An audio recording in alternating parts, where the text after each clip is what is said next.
Makaigan, alam nyo bang hindi lang sa malalayong lugar pwedeng makakita ng kuweba o kaya'y underground river? Uy, tama, Igan. Di na kailangan dumayo sa Palawan dahil may freshwater falls at mineral formation pa na talagang tila tunay na mga santo at matatagpuan ang lahat ng yan sa Laguna.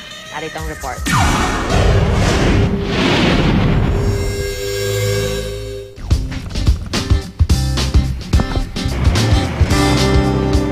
Dalawang oras mula sa Maynila, mararating ang underground river and cave complex sa bayan ng Cavinti, lalawigan ng Laguna.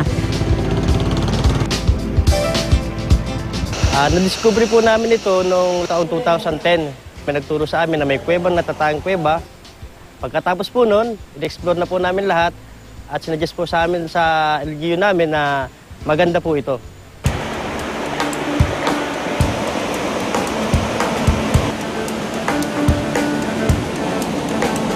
Para mapuntahan ang kuweba, kinakailangang sumakay muna sa balsa, saka maglalakad ng ilang minuto.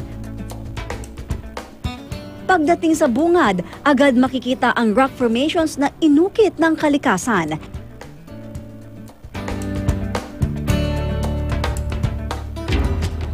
Sa loob ng kuweba, makikita ang stalagmites at stalactites na matagal ng panahong nabuo mula sa dumadaloy na tubig at mineral.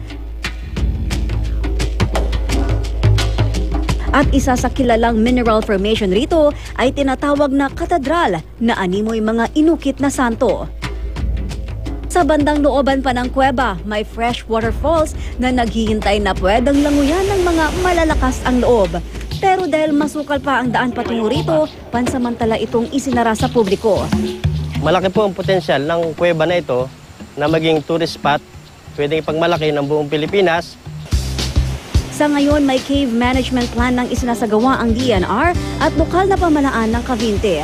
At kapag nakumpleto na raw ang nasabing proyekto, inaasang mas mapapadali at magiging ligtas ang paglalakbay ng mga nais masilayan ang natatagong paraiso na maipagmamalaki natin sa buong mundo.